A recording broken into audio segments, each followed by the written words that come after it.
Welcome to tonight's community conversation on youth mental health and suicide prevention. My name is Rachel Nelson Segovia. I'm the director of Lee Summit Cares. Lee Summit Cares has been working for over 30 years to build a healthier and safer community for our children, youth, and families.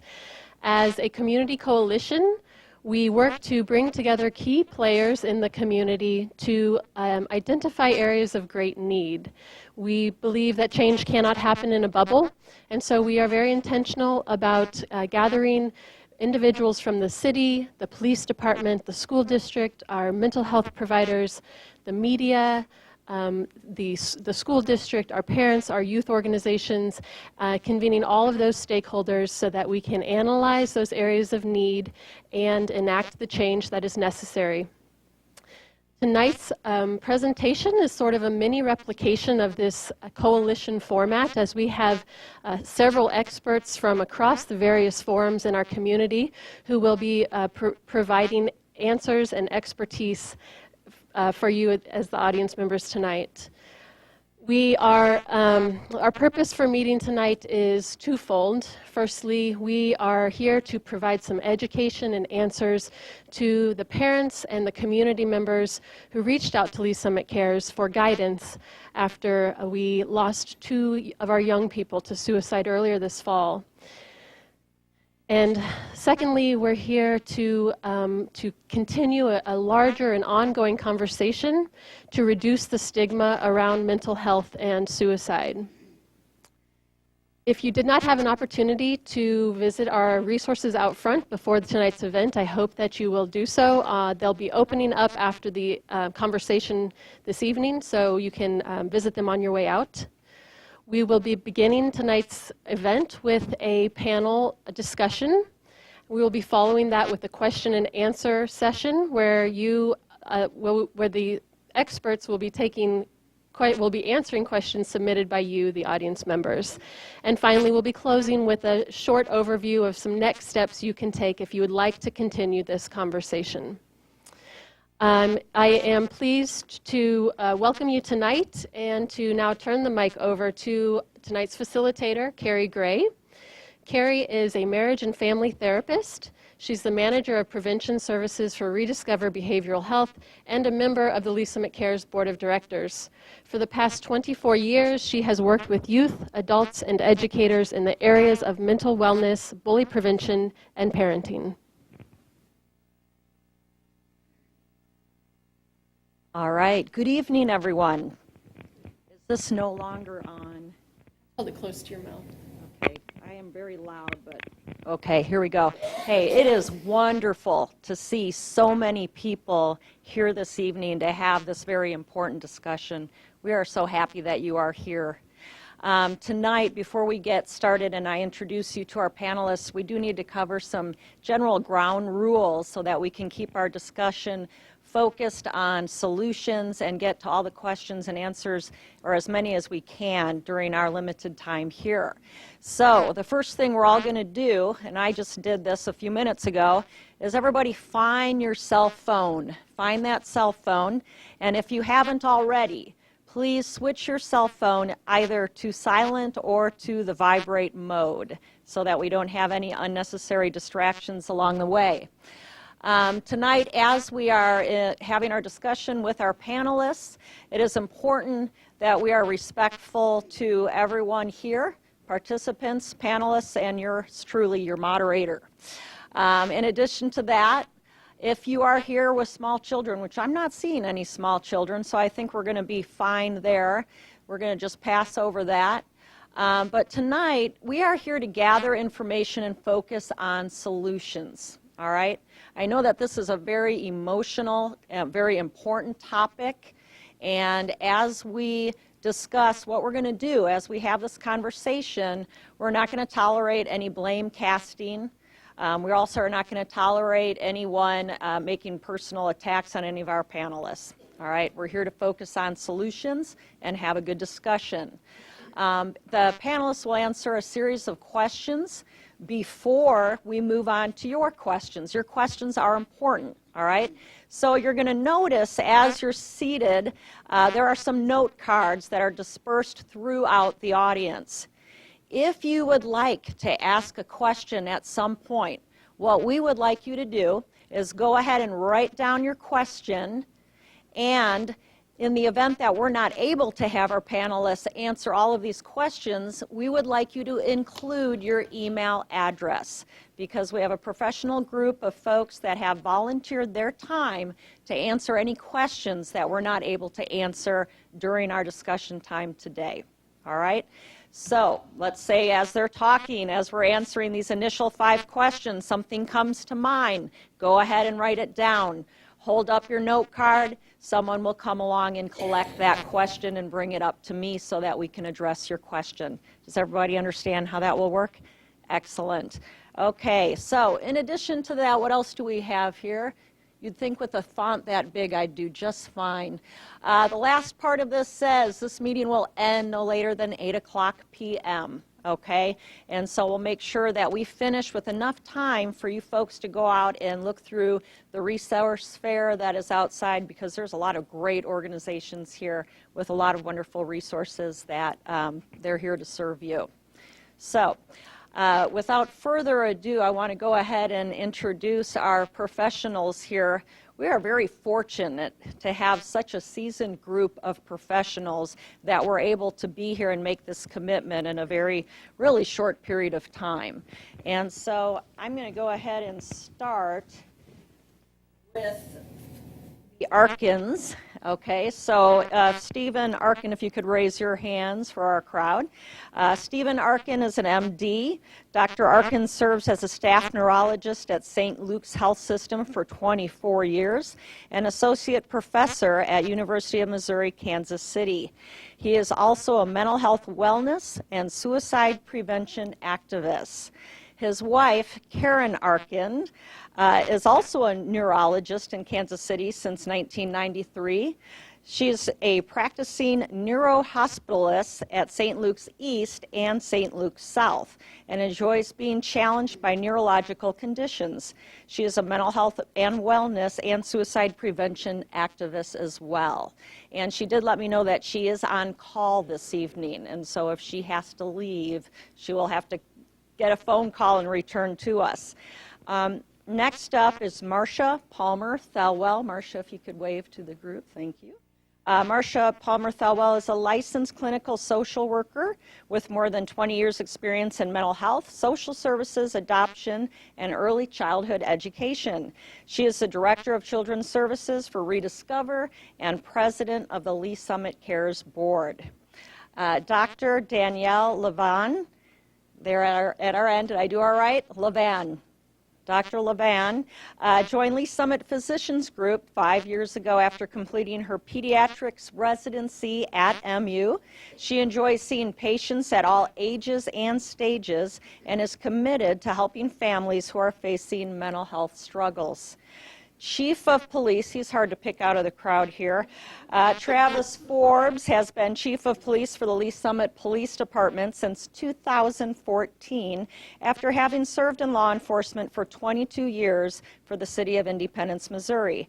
His policing philosophy focuses heavily upon solving problems and a coordinating effort with Lee Summit residents. Dr. Katie Collier is the Associate Superintendent of Instruction and Leadership with the Lee Summit School District. She has been a teacher, building principal, and district administrator. She was also a former coordinator of the K-12 Guidance Counseling Department in the school district. She's been an educator in the Lee Summit School District for the last 20 years. Last, but certainly not least, is Terry Trafton. Terry Trafton is the president and CEO of ComCare Incorporated, a community network for behavioral health care in Missouri. Terry serves community mental health, substance use, and crisis services across the state of Missouri to build a network of providers. Trafton has over 25 years' experience in healthcare settings. He is also civically active in Kansas City and Missouri, serving in many capacities. So if we can't get the answer here, we're in trouble, folks. All right, so great group. Let's go ahead and appreciate them for being here this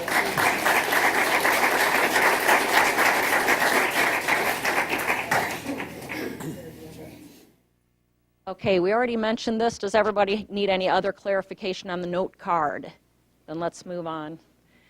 Okay, so here's how we're going to do this. We have 5 questions, as I mentioned earlier, and they have an opportunity to chime in on the questions that they would like to answer. And our first question is, what are the risk factors for youth suicide?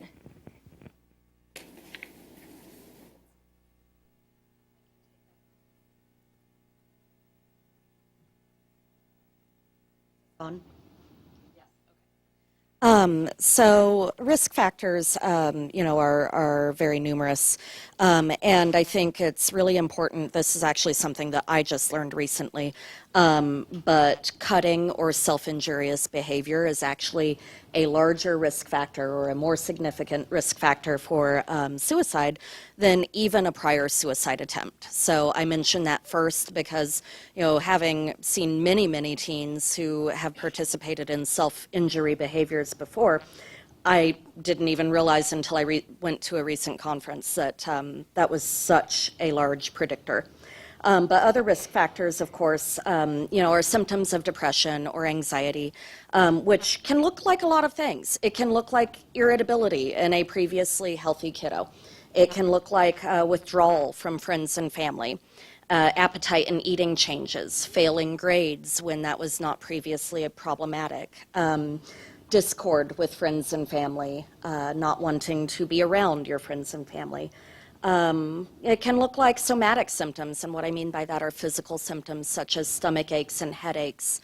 Of course, prior suicide attempts, diagnoses of anxiety or depression, cutting back on activities, suicide models. So if someone has another person in their life that has committed or attempted suicide, they are more likely to get to that point themselves. Reckless behavior, substance abuse, issues with gender identity, sexual identity or expression, shutting down. It can look like a lot of things. And those are all independent risk factors for suicidal tendencies.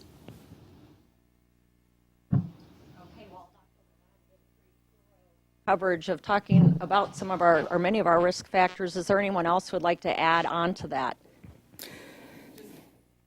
Barriers to appropriate services is really one, can be one that we see a lot. Also, lack of social supports and family supports is one, but I think she covered a great many of them, but those are a couple that definitely we see. Yes, I agree that the self-injurious behavior is a very strong risk factor for suicide because persons that die by suicide, they go against the basic human instinct of, maintaining your life, of surviving. That is what is ingrained deep into our DNA. And so when people are actively injuring themselves, harming themselves, it's as if they are building a tolerance to take their own life. It's as if in a small way, on a frequent basis, they are working up towards suicide, and that should always be taken very seriously because it's not an easy thing for us to do to ourselves as humans. Listen to what your children are saying, but also watch their behavior. One of the major risk factors that I have learned about, and by the way, one of our background is that we are parents of our son who died by suicide 2 years ago. So we do have that background. People who say that they are a burden to other people are being serious. When people say that they are thinking about suicide, they are being serious. They're talking about hopelessness and helplessness for what's going on. Talking about not reaching their perfectionism, not adapting to what is going on around them. That's what we experienced, and I think that's what we need to look for in our children. I think one of the other things that you have to consider is all the social pressures that the youth have to deal with in today growing up, and also understanding like what is their story and what's going on. And so we may not always know that people have had trauma in their life. It could have been physical or sexual or emotional. There could be various stressors and just meeting basic needs, food, shelter, clothing, things that we don't always think about, but those things are stressors for people that increase the risk of feelings of I'm not good enough, I'm not worthy. And so we have to dive deeper and asking questions around those kind of risk factors as well. And just making sure, do they have parents or family members that have addiction or mental health issues? Do they have mental health issues? And have they had somebody die recently or lost somebody or have a family member that's in prison? And so those are all potential risk factors for trauma and toxic stress that people have to deal with in society and our community, and we have to ask the right questions and make sure that we're listening. I think that was a great, and not to ignore and take it serious. I always say, if you're saying it, then I'm taking it serious, and we have to ask some serious questions now. Okay. First, let me admit that I am not the smartest person on this panel. I'm the least smart, but I'll just say what I've encountered. As you can see, it's a complicated issue to say what are the risk factors. My stepdaughter, she's a freshman at UCM, so she just graduated high school last year. During the course of her high school career, 3 of her friends died by suicide. 2 of those were in my house at various times. A couple of those were some of the smartest, most well-adjusted on the face of it students that you would ever know, and it was shocking what happened. So what I would challenge and tell you is, don't ever think that your family or your friends of your children are immune to this issue. Just be very cognizant of what they've said here. Nobody's really, you can't really say a child is suffering from mental illness and that's why it happens. That's not necessarily always true. And the fact that there is a stressor, as Terry talked about, that's something we see quite a bit, some sort of challenge in their life. We've seen football players and high school football teams have an injury that prevents them from playing football, and that's the stressor. So something is, to us, we know, hey, you're going to heal, you're going to get better, you got a full life ahead of you. That's pretty significant in some cases to some kids. So that's a huge challenge for us to help them through those issues and show them that you have a story to tell, that your life is a story and there's a lot left to it. And teaching them those resiliency skills and getting around those challenges. So again, I would just say, don't ever think that the group you're associated with is immune to these challenges and issues. I might offer to that too, when children suffer with physical illness, and sometimes when there is unexpected diagnosis of physical illness that a child is going to be coping with that may drastically impact their life. Certainly, we have to think about what are the support systems around children when they receive a certain diagnosis, and then how can we work with the child or the parents to educate those around them to, again, create a natural support mechanism for those students who are dealing with physical illness or diagnosis that may have been unforeseen. Thank you. So what I hear you saying is it's a very complicated issue, and there are so many different factors that are involved. And I think one of the challenges is that teenagers or adolescents by nature, some of their behaviors that might look like depression, or maybe they're on an emotional roller coaster. How do you know if there's need, well, not need, but how does a parent know what is normal adolescent type behavior versus one to say, hey, there's something more here.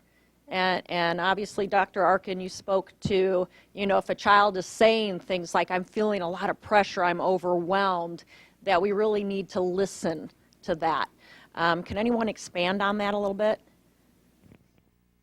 Yes, Terry, I think that's why, as parents, as friends, we need to ask the questions if we are noticing personality changes or isolation. Our son Jason was very bright boy. He was National Merit Scholar. He went to a prestigious university, which is where he died. He was handsome. He was articulate. He went to 54 countries in his short life before he died at the age of 20. He, externally had everything going for him, but it wasn't until the topic was raised when he went to a meeting where two parents that had lost their son to suicide in his 20s, they were speaking, and he came home that night and he pulled me in his room. He was just 12, kind of like boys don't pull you into their room, not their mom, when they're 12 years old. And he told me about the talk, and he told me, I've always felt that way. And had it not been for that lecture, I don't know when he might have opened up, but at least we had a chance to try to save his life for 8 years. And so if you don't start the conversation by giving them permission to talk openly with you, or, say, man up, deal with it, life is tough, wait till you become a grown-up, then see how tough it is. You don't have any responsibilities right now. And so, we took care to never say those kind of things to him and just try to get him to relax, because he was a terrible, terrible perfectionist. So I think, you really don't know unless you ask. And I'm not saying you have to ask if your kid has no issues whatsoever, but if you notice your kid, isolating, not wanting to be around family, not wanting to get out of the house, those kind of things, you really have to ask. Talking a little bit later on with these questions about how to have that conversation. All right, so let's move on to our next question, and that is, what are protective factors for families and communities? I think really looking at communications in families, look at problem-solving skills, just overall, how, how the youth problem solve on anything, not serious things, anything from serious to minor things, and how they do that, and teaching them how to do that, I think is really important. Having those open lines of communication are so very important, that if that's a part of, and not just with the parents, but adults in their life, people that are important in their life through school or church or social activities, is I think, very important for kids to have those connections for protective type of factors, that you want to have that. Certainly you want to have, if you're a part of any religious organization, that where it promotes that you want to preserve life, always, because there are some cultures and religions that are the opposite of that. And so if that's a part of your life, that you want to promote that with the kids that are in there. But I think just the key is that the lines of communication, that you really want to teach your youth about how to talk and exhibit that with your ability to do that openly, where it is open, ongoing conversations, and not just when something tragic happens or some major trauma happens, but all the time. I think that's really important. One of the most important things that we can do is educate ourselves. 1 in 4 of us in this room have a mental illness. 44,000 people in the United States will die by suicide this year, 200 in the metro. If we don't educate ourselves as to what mental illness is, then we won't be able to identify what is going on in our community and our children. And I think one of the most protective factors is to know what to look for, and then be armed by the resources that are at this table right here and are outside of this room, so that we can be able to get our children to the right place. I would also add that the support systems that we're helping our youth build and our kids and our family and our friends, and that making sure that we're helping them build that resilience and understanding what support is and how to ask for help, and that it's okay to ask for help and it's okay to not be perfect, and that you build those networks and know who is that one person that you can call and talk to. And it doesn't have to be your parent.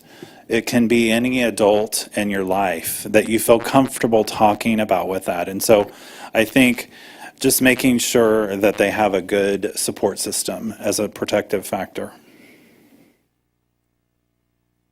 I'd just offer too, just encouragement of each other as parents and caregivers, and the challenge that exists in raising our children, and encouraging each other as caregivers, that it's okay not to have the answers, and that when you hear something from your child or a child in maybe your child or family's peer group, that it's okay to reach out to professionals that can help you understand how to go deeper with the questions or connect families or children to the right resources. Oftentimes parents or families want to have all the answers, and we just have to encourage each other within our community that there is a support system around us to help with those answers.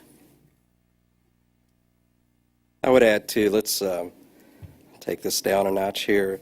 How are police officers like teenagers? And some would say, well, the immature behavior, but it goes beyond that. Police officers, when we experience trauma, we don't like to confide in people who are not police officers. That's a fact. Teenagers usually confide in other teenagers. So I think any response system we build, I'm hopeful it includes a peer component to where peers not necessarily address the issue, but they know how to recognize when an issue exists and direct resources and help to their friend who needs it.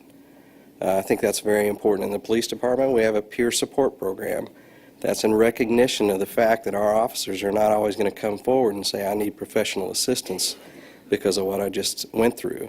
Well, let me tell you, they go through some pretty rough stuff from time to time.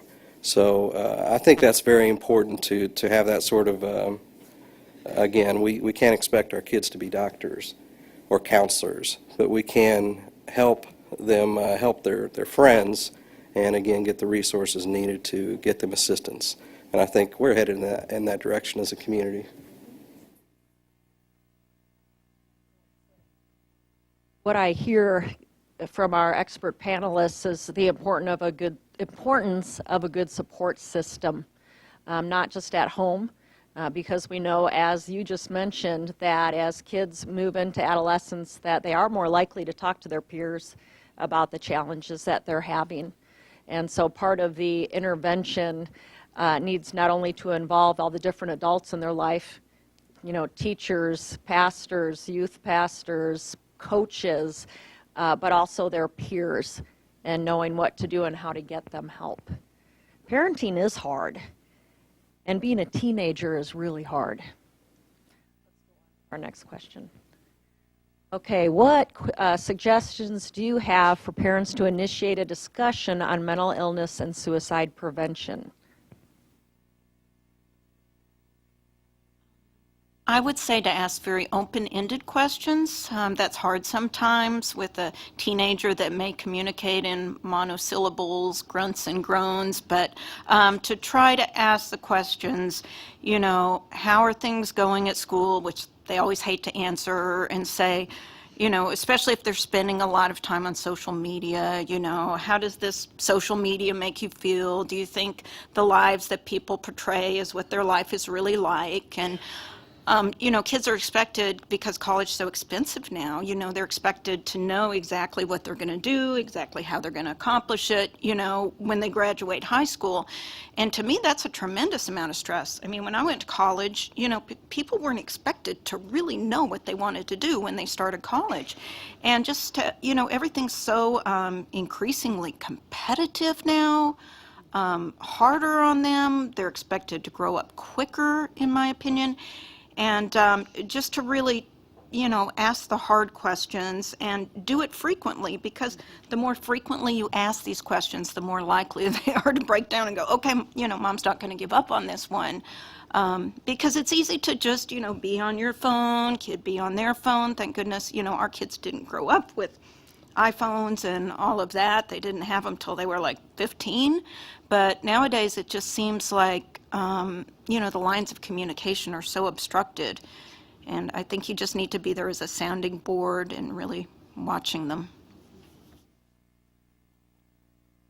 I would just add that sometimes it's easy to start a conversation with a youth where it's not directly at them. And so you're talking about, do you know of somebody that has had these thoughts of suicide? Do you have a friend? And talk about it in a one-off kind of perspective. So it doesn't have to be directly about them, but it gives them an opportunity to talk about the issue. And then, you can segue to, have you ever had these thoughts of harm? Have you ever felt like you've been in a position where you feel like you want to hurt yourself? And I think that sometimes make it a little easier to have that conversation. So trying different strategies, different ways, multiple times, not just once and giving up if you don't get anywhere, but you have to continue to try and prod in different ways. And I think with that, I'm sorry. Okay. With that, along with what Dr. Larkin and Terry was saying, that you really need to really watch your response when your kids are talking, because anything they perceive as your judgment or you getting upset about it, they're going to think that is, that you're judging them or that's frightening you. And so they're going to back off. And so you're going to have yourself in a place where you can really, just take some breaths before and be just as calm as you can be and have conversations, just almost a matter-of-fact conversation, because you're not gonna put something in their head that's going to cause them to have these thoughts. First of all, that's, I think, the main thing that you have to understand, that whatever you say to them is not going to cause them to have any of these thoughts, the self-harming thoughts. So to really just try to be, like Dr. Arkin was saying, try to be as matter of fact in those conversations, and then to listen. That, I think, as parents and caregivers, we talk a lot and we, lecture a lot, and we just have to listen and listen without judgment so that the stigma is not, associated with them. I think that's really important. I think one of the things that we have to look at is what are our children listening to? We've talked about social network, we've talked about television, we've talked about the movies, the portrayal of people with mental illness as being the bad guys, as they're being the homicidal maniacs. To watch our language in terms of saying the right things that do not stigmatize that illness and try to be the anti-stigma type situation, to be able to communicate in a manner that's respectful to them, to allow them to be what they can be. Strive to be your best. You don't have to be the best. That's the problem with the perfectionism. And to be able to say, you know what, we can try this, but if it doesn't work out, there's plan B, there's plan C. And to be able to understand that their response to having a failing grade on the test might not be your idea of what that should be, but it's what their reality is. So be able to understand that there is some middle ground that's not in the sky. Further on that point of what's portrayed in the media, you can use what these kids are seeing in the media, whether it be 13 Reasons Why on Netflix or, news stories about tragic events in our own communities, as a springboard to open up that discussion. And so, that might look something like, I heard about this show that a lot of kids are watching. Have you watched that? And if so, what did you think of it? And if not, are you wanting to watch that? And if so, let's do that together so that we can discuss it. I could go off into a whole tangent on that sort of thing. But utilize those things that are staring you in the face to bring up the topic. They can be really tremendously useful springboards. And then in addition, I know that our school systems are now starting to screen for anxiety, depression, and suicide. And so when you get that notification from the school that this has occurred, and the schools are doing a good job of contacting parents when problems are identified in individual students, but a lot of the schools are also contacting the parents to let them know that they are having these assemblies and discussions. And I think that's another useful springboard to utilize to initiate the discussion.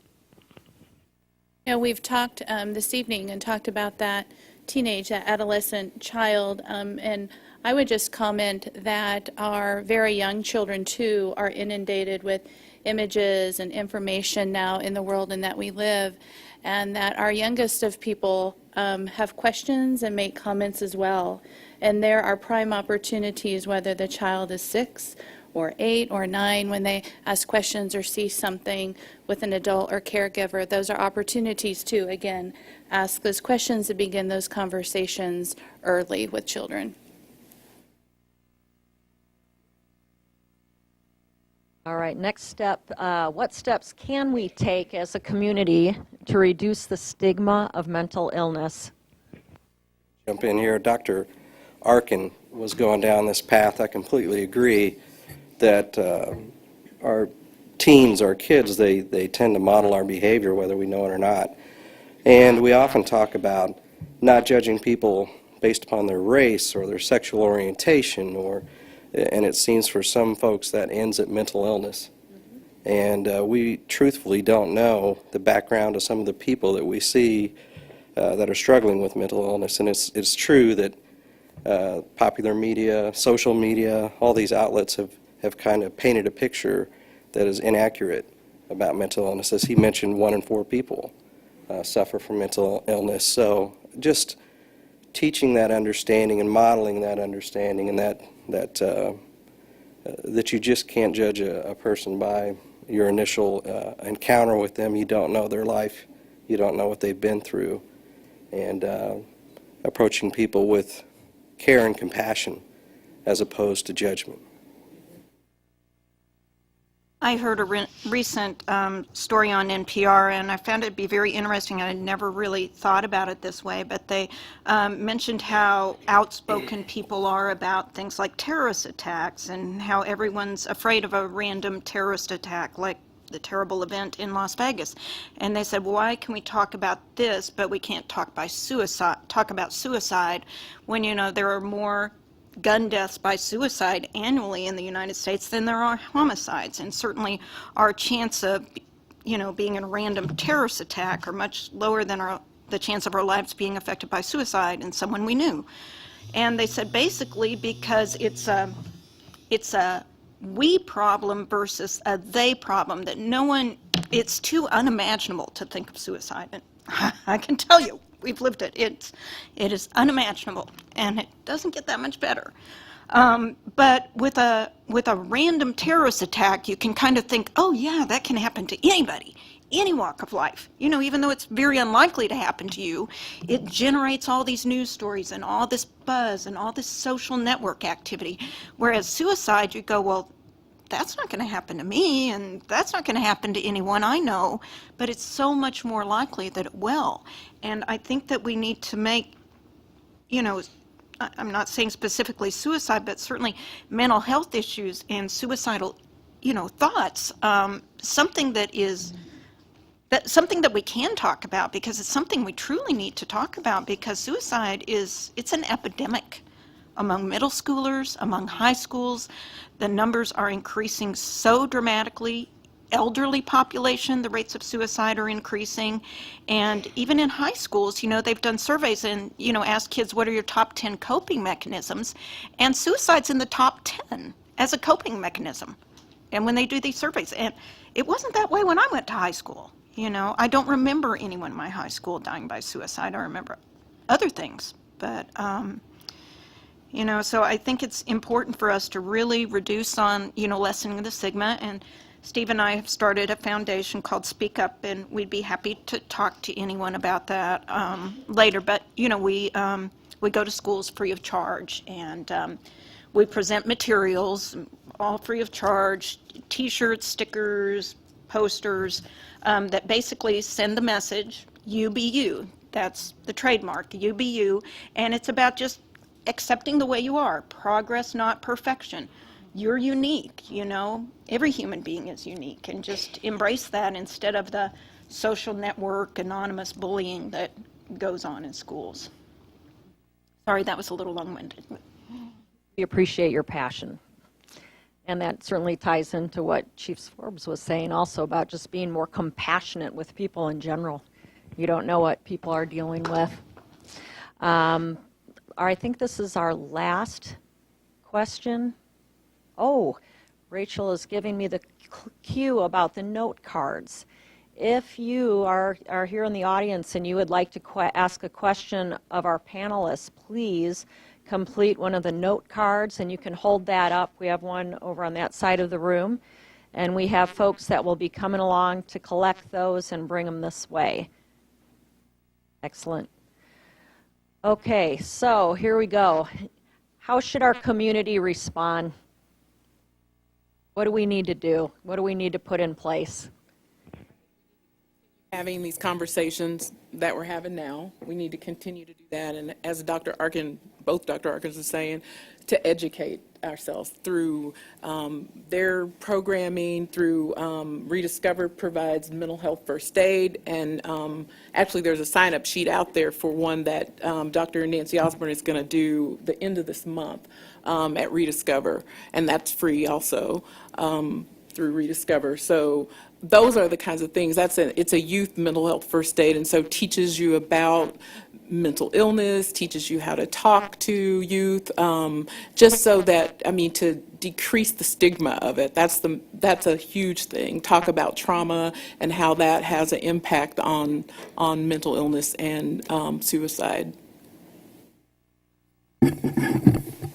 Suicide is a symptom of a disease that I mentioned affects a lot of us here. And I think what is most important about understanding the disease is that, and this is where my neurology comes in, is that mental illness is a brain disease. It's not a character flaw. Nobody did anything wrong. But what we have to do is take a step backward and then a couple of big steps forward to understand that this did not happen in isolation, that these diseases are treatable. We need the resources to be able to do so, and that can be a very difficult situation sometimes, but we have to strive to get that done in a meaningful way. So somebody in the community that dies by suicide is a wake-up call to all of us to identify other members in the community that are suffering and to support them, and not to substantiate the stigma by saying the wrong things. Watch your vocabulary and sit down and talk to people about what's going on in their lives and really listen and understand that they are telling you something. And it's very important to gather around and understand and support each other. One of the things we need to do too is work with each other in our community and help to decrease the barriers that may exist for getting our youth assistance. And sometimes perhaps families don't know where to turn for assistance or are concerned that expenses, the financial piece, will prevent them from getting the assistance they need. And so we need to work together to really decrease those barriers for families to support others in our community. I could take a moment to pat ourselves on the back. Lee Summit is a special community. There's in this room to show how much this city cares. I see council members, a superintendent, school board members, students, parents. I see lots of people who care. I'm glad to see so many people attend. That really says a lot, I think, about Lee Summit. But just like anything, I think we always have to look and honestly self-evaluate where we are. Are there gaps in what we're doing? Are there things that we could do better? Are we doing all that we can? The recent incidents at Lee Summit North had us in the police department asking that question. So some of the students that we can impact are our police explorers. So we're going to work on teaching resiliency as part of our Police Explorer program, preparing those kids who have shown an interest in law enforcement, giving them the tools to succeed, whether they end up in law enforcement or doing something else. So we're never done improving. It's frustrating to think that way because you always have work to do. But I tell my coworkers that I'll be done trying to improve the police department when I submit my retirement paperwork, and probably even past that, I'll still be trying to help. That's how we kind of have to look at ourselves as a community. We're doing really well. We have lots of great resources reflected up here on the panel and out in the audience, but we always can look for ways that we can improve. Sometimes it feels a lot like this is that the stigma about mental illness and suicide does have a generational component. And so I do think that our rising young adults are more aware of mental illness than I ever was as an adolescent, and certainly more than my parents or grandparents ever were in their youth. But we do live in a culture that is notoriously fond of the good old saying, pull yourself up by your bootstraps.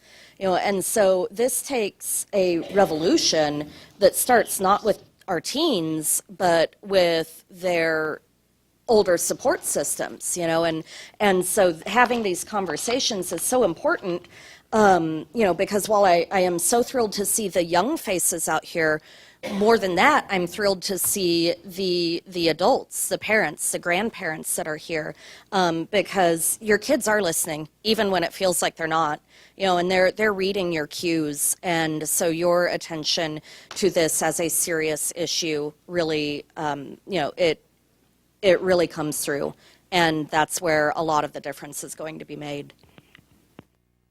I think that we have to continue to fight the discrimination and the shaming that happens around identifying yourself as depressed or with anxiety disorder or bipolar disorder or addiction, because that puts it in the closet, and we have to get it out of the closet. We have to be able to talk about and know that it's okay to ask for help.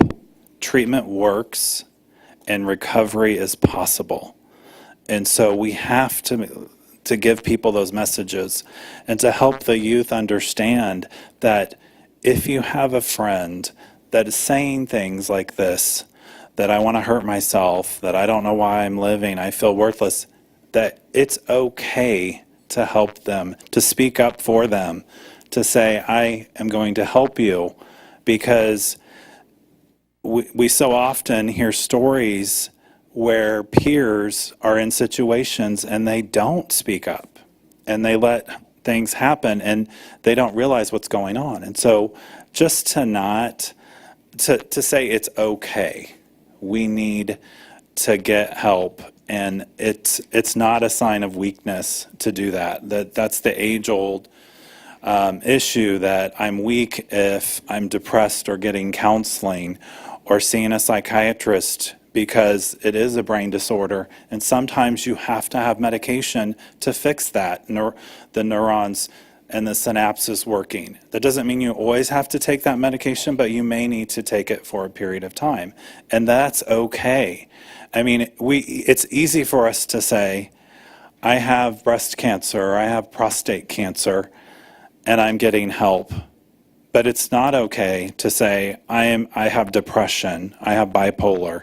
It's like, So we have to be able to continue to tell our stories when we ourselves know that we're in treatment, to speak up and be able to be brave and say, I'm getting help. I have a brain disorder. It's called bipolar, So we have to be able to do that, so.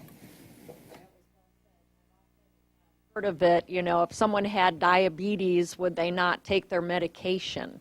If someone was fighting cancer, would they not follow the treatment plan? And that a mental illness isn't something that someone asks for. It's not a result of poor upbringing. It's not a result of a character flaw. It's not a result of weakness. And telling someone with a mental illness, just pull up your boat or your bootstraps and toughen up, is not going to be helpful. We need to be able to talk about it, is what I'm hearing, and meet people where they are at. And so that conversation is so important. And what we're going to do now, as we look at the rest of our time here together, is start having this group of panelists start fielding these questions from you all. And I'm finding some similarities in a lot of the questions here. And I think what we're going to talk about first is having to do with like antidepressant and other type of medications. And someone had asked, it says, please address the black box warning for use of SSRIs in young people, emphasizing the need to closely watch for suicidal thinking and behavior even after medical therapy has been initiated. Who would like to take that one? We all turn to look at you guys. Okay, so that is a very good question, and it's actually one that really I feel is limiting to a lot of people, particularly general pediatricians, in the medical treatment of depression and anxiety. I can tell you a lot of my colleagues are not comfortable with these meds. Now, some of that is because they trained maybe, 5 or 10 years before I did and did not have as much training for anxiety and depression in their general pediatric residency programs, and so they just don't have as much familiarity with these medicines. I was lucky to train in a program where mental health was emphasized, and I really felt like I was lucky to get that training that I did. But this black box warning, basically states that there may be an increased risk for suicide after these medications are initiated. And particularly in the first few weeks is generally, when the risk is thought to be highest. And this is from a study, I couldn't tell you the year with faithfulness in my accuracy. But this was from a study that did show this slight but, of course, alarming trend. And subsequent studies have been pretty reassuring about it. When you are looking at whether a person, child or adult, needs medication, we're talking in any disease about risk-benefit analysis. And so while, there may be a risk, and it is important to keep a close eye on your kids regardless when you are walking down this pathway of depression treatment, the risk is also really, really high that they, might end up ending their life. 17.7% of teens in a CDC data point that I was looking at today have seriously considered suicide. 1 in 12 have attempted. That's a really high number. And so if I've got a patient in my office who, has started therapy or has not started therapy but is really dealing with some pretty severe anxiety or depression, I don't have a lot of reservation about taking that step to place them on medicine. I think it's very important to recognize what the limitations of these medications and what the ground rules really are. These medications don't kick in tomorrow. They generally kick in a couple weeks, 4 weeks. And during that time frame, your kid is going to think, my gosh, this isn't working, because they're living in the day, right? And all of a sudden, this medicine was going to cure me, right? And they don't see it immediately, and immediately is so important to them. So there's a couple things that go on. First of all, a lot of the medications have to be titrated upwards to get the desired effect, and you don't know who's going to respond to what. And in fact, it's getting very exciting these days that there's going to be genetic testing and imaging testing that's actually going to show maybe who might respond to one over the other, because there's a whole lot to choose from. I mean, it's somewhat difficult for us as physicians these days to be able to try to educate people that there is plan B in case this one doesn't work. The other thing that kids tend to do is they feel good and all of a sudden they stop taking their medicine. And that can be fairly devastating because they feel too good. It's like a person, probably some of us here in this room, that they feel good. Hypertensive medication must be working. I'm cured. Take off the medication. Not right. And especially in the psychiatric mental illness world, that really cannot happen. So we have to emphasize and watch carefully that our kids are complying with the rules and taking their medication. So yes, there are some limitations to what we can offer and how we do offer it, but I think with surveillance, it'll be okay.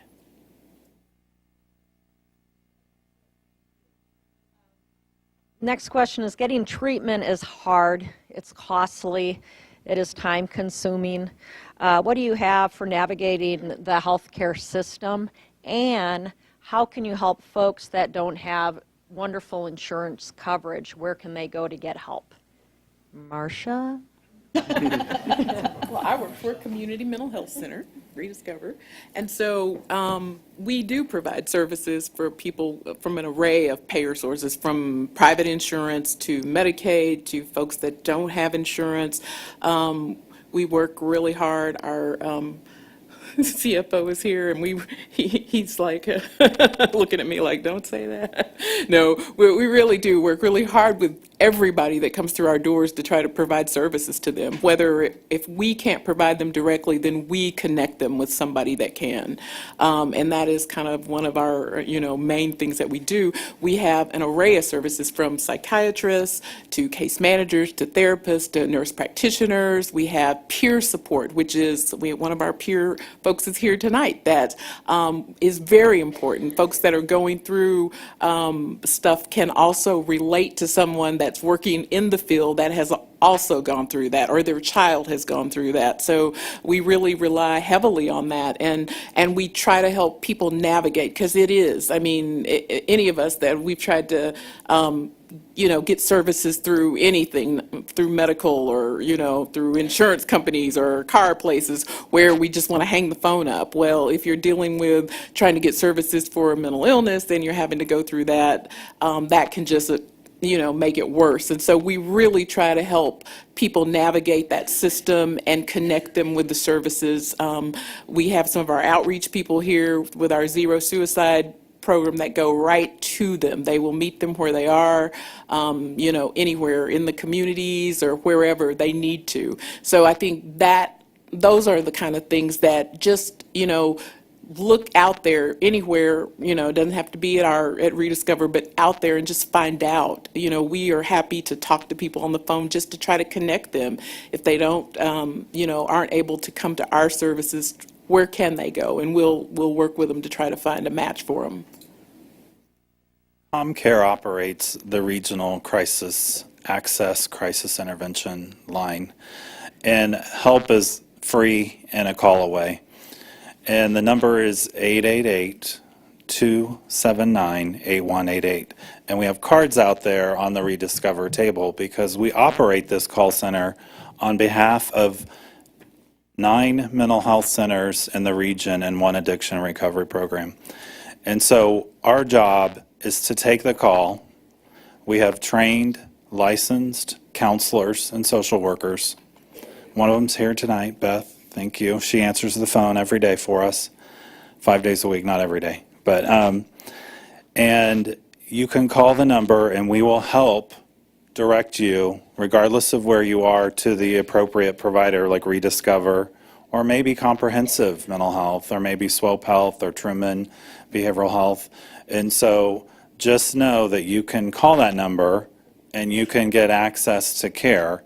Now, I will say, I know that with anything that is free, a lot of times there's hoops you have to jump through, and there's lots of questions that they have to ask that may not be or feel comfortable, but is necessary. And I guess the other thing I wanted to add is what Marcia, just to kind of accent what Marcia was saying, was that there's also mobile crisis response teams. People trained to go out in the community and meet you where you are. So Rediscover has a team of people that do this, and they do it very well. And a lot of other places do as well. So just know that you can call the number and get help, and you can call the Rediscover number. There's lots of numbers you can call. But if it may not be to that level, the other thing I want to share with you is there's a compassionate warm ear line. There's also information for that out there as well on the Rediscover table. But it is, and I want to give you the number, 913-281-2251. And so this may be if you're not in crisis, you're not suicidal, but you would like to talk to somebody just about, what do I do about this? How do I help with this? They have peers that are trained to answer the phones in the evenings from 4 to 10 every day. And so you can call that number, and if it becomes a crisis, or if they think you may be suicidal, or you know someone who is and may need to triage that, they will push that call up to us. So just know that those numbers are there for you and available. And they're right outside the door at our resource table, so that's something you can pick up as you leave today. Next question we have is, what do you do when you find out your child has been cutting?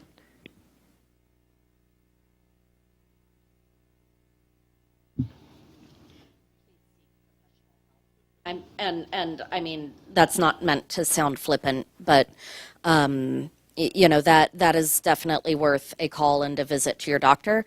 That is worth starting right away on getting a getting in touch with a therapist. That can sometimes be a time-consuming prospect. A lot of therapists are really booked, and finding one that takes your insurance or is affordable and has availability can be hard. And so this may mean that you need to, you know, take some time off of work for a half day to make some phone calls. You know, this may mean that, like our office that I work at, we have a behavioral health coordinator team, and their job is to take those calls and try and help hook you into the right resources and to triage. We have been getting an enormous number of calls about mental health in the last 6 to 12 months. You know, and some of those are going to be things that we can manage in a general pediatric setting.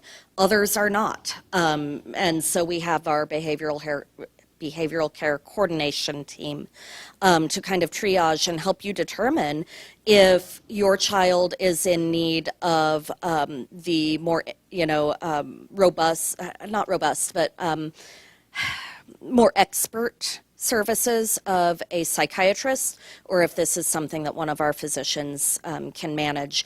But if there's self-injury, therapy really is a must. And I have so many families that really struggle with acknowledging that therapy is necessary, and I think partially that's because it's hard to get lined up. I just wanted to, just a quick tangent. When your kid turns 18, they're no longer a kid. And so, and this happened to us, is that we get a phone call that says, so they're talking about suicidal ideation 500 miles away. And I think what's extremely important is to have a contingency plan and to understand what the resources are, even when your child is away from you. Because when they turn 18, they no longer, you can't make an appointment for them anymore. They have to make it on their own. You're telling a kid that's depressed and can't get off the couch to make an appointment, find transportation, and get somewhere. So one of the important things, particularly on campuses, is to understand that there are counseling and psychological services available, and to also surround your child with the support system of the dorm room resident advisor, and to make sure that there is some plan in place in case there is a crisis to get them moving. So that goes along with any type of behavior that points towards suicidality, and to be able to move very quickly on that. I would also say that a phone call to a child's teacher, counselor, or school administrator can also be beneficial, because we have staff that are trained to conduct an assessment. We have worked closely with the police department to expedite access to services for a child. And so, we are trained to assist families in accessing support, and we're prepared to do that. Dr. Collier's saying, if you have a child in any school district that is dealing with any of these kind of mental health issues that you've sought services for, certainly if there's been a suicide attempt and they're going back to school, I think it's really important to make sure that the school has releases of information and that you open that information up to them so they know how to help integrate that child back into the school. A lot of times parents don't want the schools to have that information. It's really crucial for the school staff to be able to help and respond to that child and help integrate them back in after a hospitalization or something like that. So. And I would add to that, we certainly wouldn't encourage that rush back to school until parent and child are comfortable with the support plan that we've built. So through those releases of information, we can work with teaching staff and school counselors to develop that right plan of support around a child, so that when a child is reintroduced to the educational setting, that we're well prepared to set the child up for success and regular check-ins and triage, and then communicate back directly to the mental health providers and or the family, so that there's a good system of communication. And even if the child is been receiving therapy, so there's some continuity of language that's utilized between school staff and providers to assist the child as well. Real quick, sometimes these incidents happen at 2 a.m. And sometimes you're so shocked at what you're dealing with, you're not going to remember all these things. And I hope there's some comfort in calling the police department. There is some stigma in calling the police, to be honest, that they think the police aren't the right ones to handle this situation. But we are very proud of our crisis intervention team program in Lee's Summit. We were the first in the state. We were one of the first in the country, well before I came over here. We're making an effort to train all of our new officers and CIT principals, so they have training on how to not handle these situations completely, but they know these resources. They know how to take someone in crisis and get them where they need to be. So officers aren't just, coming out to arrest people. We actually work with these folks through CIT to address the problem. So if all else fails and you can't remember, just call 911 and we'll get some assistance to you. Just to piggyback on that, if you call 911 and then they recognize that it's a suicidal call, they'll transfer that call to us, and we'll then triage it to where it needs to go, if it's the hospital or if it's a mental health center. So just know that we work with the police as well to make sure that we're getting people where they get to. So don't be afraid. I know people are like, oh, I don't want to call 911.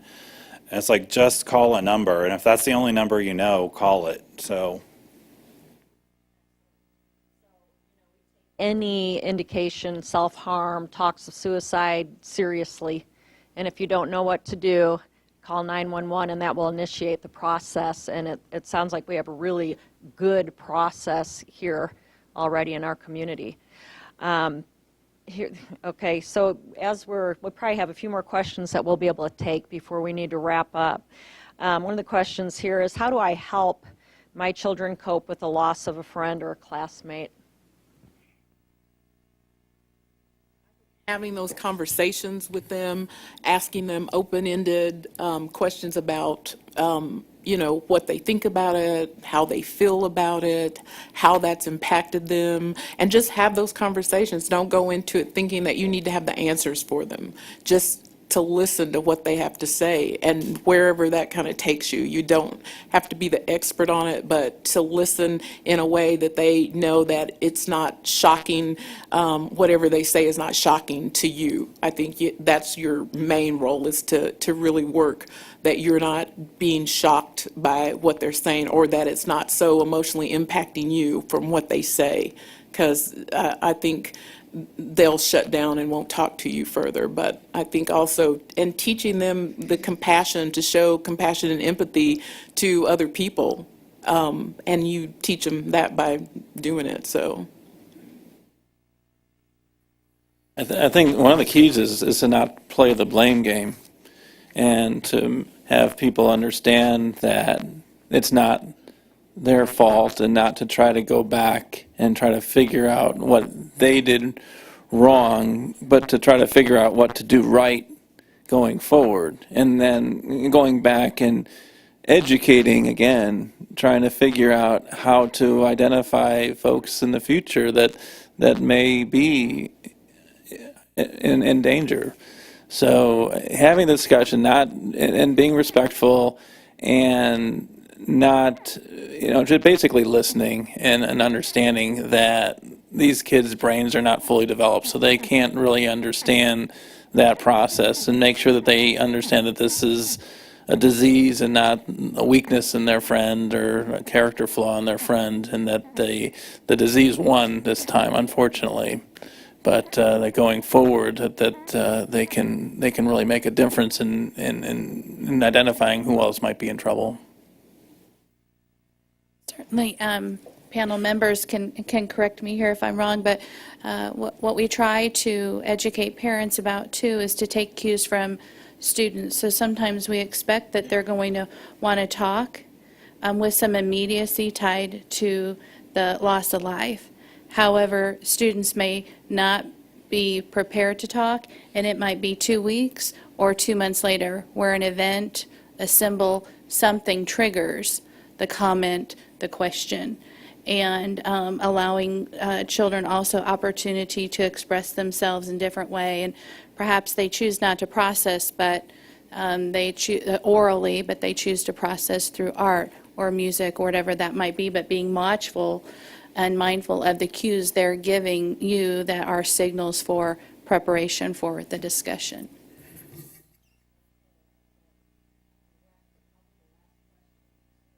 Collier.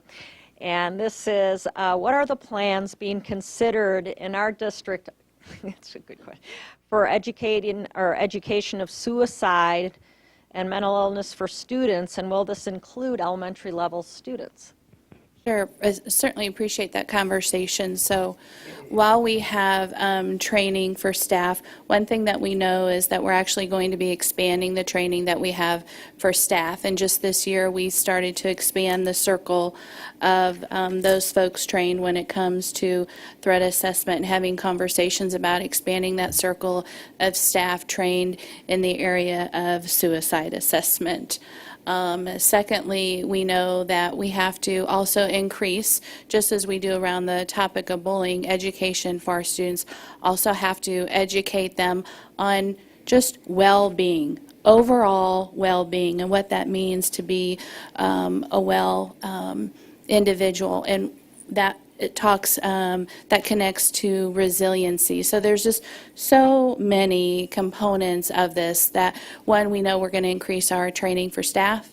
increase and talk about what's appropriate, what are those appropriate resources to utilize for different ages of students, and then also, again, just expanding education around resilience, about respect, acceptance, all of those pieces that we've talked about here, we know have to be built into our plan, and we're actively seeking to expand that, and also thinking about events that we can engage in with our community resources and with you as partners to invite and increase that student voice and create some opportunity here with community for events to just, again, ignite teen conversations with each other.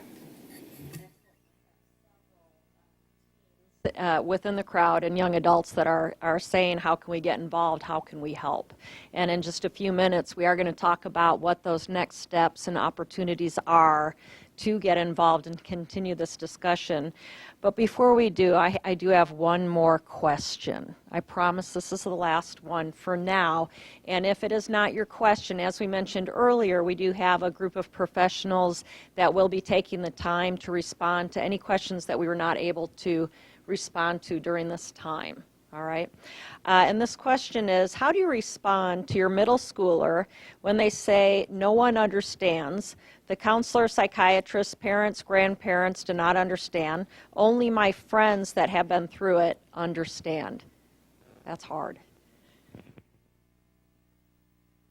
I think acknowledging that you know, that's how they feel. I mean, you acknowledge that that's how they feel, and just through conversations, just open up, not trying to convince them that they're wrong about that, because that's who they relate to. I mean, it's your peers you're relating to. So I think acknowledging that with them, and then show them through just your behaviors or your actions or your words, but not lecturing, that you really do understand some things. I mean, and that could be just in regular conversations, and it might not be forced at the time, but reading something that's on their developmental level or their educational level and asking them to read it, and what do they think about it. That has something to do with whatever the conversation is about them across the board. I mean, developmentally, you always want to keep that in mind with your youth, and especially a young child, but to really put that back into kind of real time of, what do you think about this? And just being there and listening to them, and not trying to get them to see it a certain way, because that's how they're going to, I mean, they are trying to identify with their peer group, and the parent is no longer the circle of their being. I mean, at that age, it's, you know, their peers. So I think those are just the important things. Don't try to drill anything down their throat. Important. And here in a few weeks, we're actually going to have another Parent University session on the teenage or the adolescent brain and how that impacts behavior. And a big key in that is the importance of listening and not telling a teenager how to think, feel, but to listen and to empower them so that they're more likely to continue to come to you. This has been a wonderful discussion. I think a lot of topics have been addressed. You know, as a community member and as a parent of 4 children myself, I am amazed at the wonderful resources that are already in place and how these groups are already aligned and working together to serve the needs of our community. And I have no doubt that this conversation will continue and that steps are going to be taken with adults, professionals, and most importantly, our youth to address. I like the concept of just be yourself, you know, in your campaign. It's okay to just be you. You're the best you, right?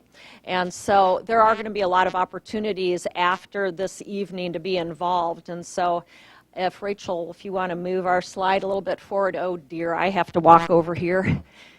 And I just got new glasses.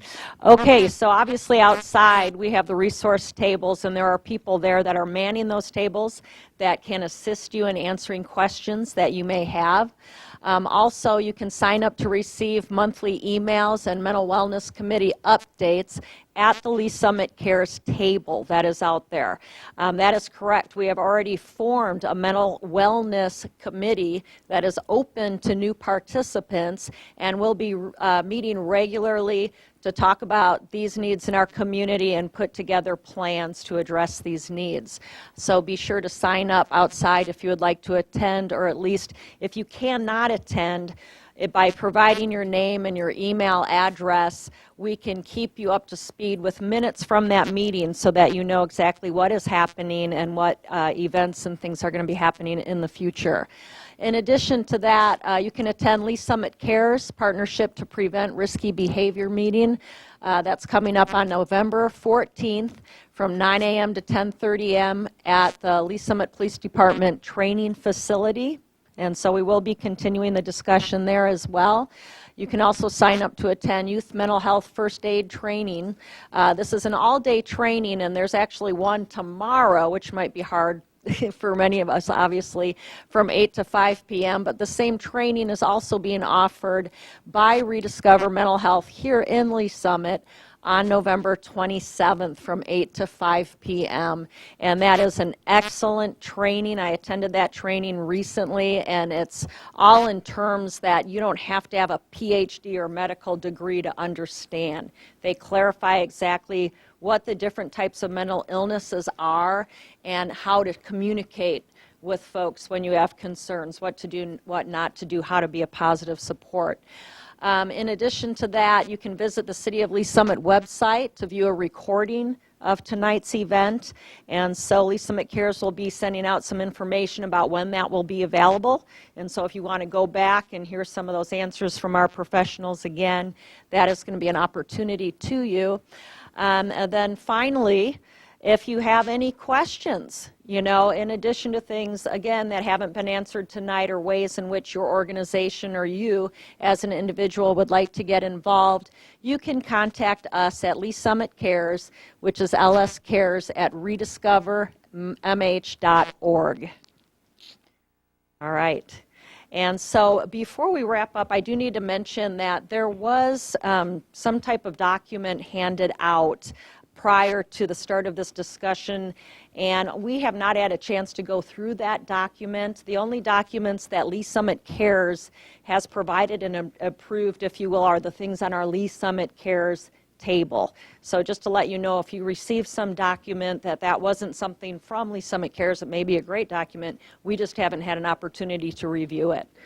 Okay? No worries.